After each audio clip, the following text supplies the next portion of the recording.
Ces mots, éthique, déontologie, ils renvoient à une interrogation sur la nature des missions du fonctionnaire, sur les comportements attendus de sa part.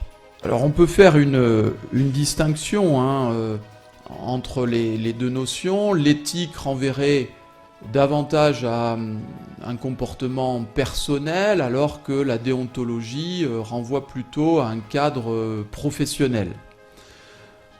Dans les deux cas, ça renvoie, me semble-t-il, à un devoir-être en situation. Alors, entre les notions de déontologie et d'éthique, ce serait une erreur de penser qu'il y a une contradiction. Elles entretiennent l'une avec l'autre une relation qui est une relation de complémentarité. Pour le dire d'une formule, la déontologie, c'est l'engagement qu'on prend devant la société, devant un corps auquel on ambitionne d'appartenir. Cette déontologie est constituée d'un ensemble de règles, qui sont des règles d'un exercice professionnel. L'éthique, c'est un engagement pris devant soi, c'est un engagement pris avec soi, par rapport à un certain nombre de valeurs auxquelles on a choisi personnellement d'adhérer. Et donc je crois que la première différence, mais vous comprenez tout de suite évidemment qu'il y a une relation de complémentarité entre les deux, la première différence c'est que on ne choisit pas les règles d'une déontologie, puisqu'il s'agit là d'aller vers un corps qui a déjà objectivement des règles. Dans l'éthique, il y a une dimension subjective, je ne le dis pas du tout de façon péjorative, une dimension d'engagement personnel et de choix qui est beaucoup plus important. Il est évident que si on veut faire partie d'un corps qui est au service d'un certain nombre de valeurs, qui est au service d'un certain nombre de principes, dans une simple logique de sincérité et d'accord avec soi, ou de conformité avec soi, il est évident qu'il faut que ces valeurs, l'individu y intègre profondément, c'est-à-dire qu'elles correspondent chez lui à quelque chose de cardinal dans sa propre conduite de vie. Voilà. Et de ce point de vue-là, l'éthique me semble indispensable à la déontologie.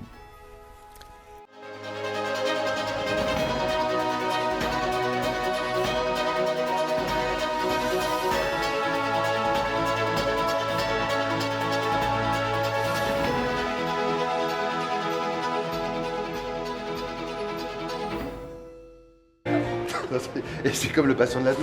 Non mais alors, attends, lui, il perd complètement la boule. Hein. Ah ouais? Ah ouais, non mais hier, j'étais mort de rire. Il y a sa femme qui est venue le voir. Et il lui a pris la tête, il dit n'importe quoi. Ah, puis alors, attends, excusez-moi, je cherche la chambre de Madame Blanc, s'il vous plaît. Au fond du couloir à droite, la chambre 22. Et oui, qu'est-ce qu'il fait? Mais non, mais attends, puis le pire, c'est que le lendemain, il la rappelle, tu vois, Ouais. complètement à l'ouest encore. Il lui parle de ses petites voix. Mais c'est lui qui entendait les voix. Oui? Oui, bonjour madame? Oui, monsieur ménager de la chambre 13, oui. D'après ce que j'ai compris, l'antibiotique n'a pas fonctionné. Je crois qu'ils en essayent un autre, mais ils sont encore très inquiets. Pardon? Eh ben oui, puisqu'ils n'arrivent pas à lutter contre l'infection.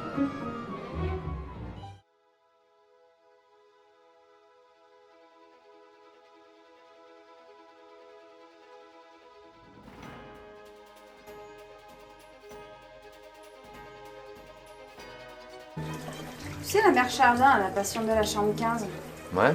tu crois pas qu'elle se fait taper par son mari? Ah bon, pourquoi tu dis ça? Attends, t'as vu l'état dans lequel elle est arrivée?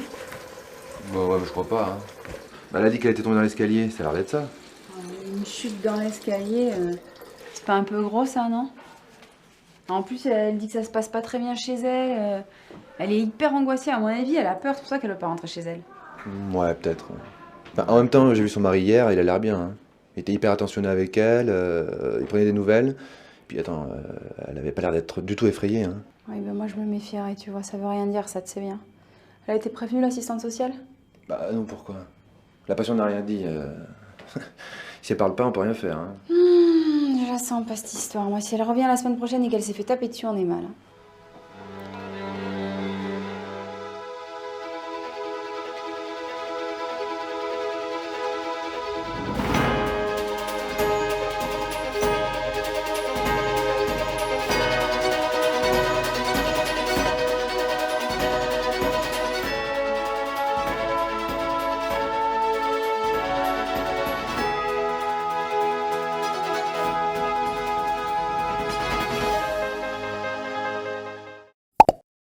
établissement de santé a accès à certaines informations concernant les usagers.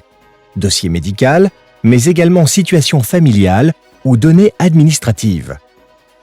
Afin d'assurer la continuité des soins, plusieurs membres d'une équipe de soins peuvent être amenés à en prendre connaissance.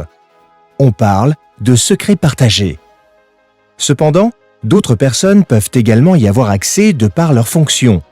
Personnel administratif, standardiste, étudiants ou informaticiens, mais aussi personnel technique travaillant dans l'établissement par exemple. Toutes ces personnes sont tenues au secret professionnel, c'est-à-dire qu'elles ne doivent pas communiquer ces informations à qui que ce soit sans l'accord des usagers, même s'il s'agit d'un membre de la famille. Le secret professionnel perdure même si l'usager décède. Par ailleurs, il est interdit au personnel d'un établissement de consulter les dossiers médicaux des personnes dont ils n'ont pas la charge, leurs propres dossiers ou ceux de leurs collègues. D'autre part, ils ne doivent pas évoquer les usagers en dehors de l'établissement, dans les lieux publics, en famille ou encore sur les réseaux sociaux. Les personnels d'un établissement ont également accès à des informations relatives au fonctionnement de celui-ci, qu'elles ne doivent pas non plus divulguer. On parle de discrétion professionnelle. Divulguer une information confidentielle revient à violer le secret ou la discrétion professionnelle. Cela peut engager les responsabilités disciplinaires, civiles et ou pénales et entraîner des sanctions pouvant aller jusqu'à 15 000 € d'amende et 1 an d'emprisonnement. Des dérogations existent cependant. La loi oblige par exemple à déclarer les accidents du travail à la Caisse primaire d'assurance maladie, CPAM. Déclarer les cas de maladies contagieuses à l'Agence régionale de santé, ARS, chargée de la veille et de la sécurité sanitaire afin que des mesures soient prises pour éviter la contagion. Par exemple, si un enfant est admis à l'hôpital avec une suspicion de méningite et que la pathologie est avérée, c'est l'ARS qui informera l'entourage de l'enfant et l'établissement scolaire. Donner des informations aux médecins de la CPAM dans le cadre du contrôle des dépenses de santé. D'autres dérogations sont autorisées par la loi dans l'intérêt de l'usager. Les médecins peuvent par exemple informer les autorités judiciaires s'ils constatent qu'une personne vulnérable, un mineur par exemple, a subi des sévices ou des privations. Les usagers nous font confiance. Respectons-les en respectant la discrétion et le secret professionnel.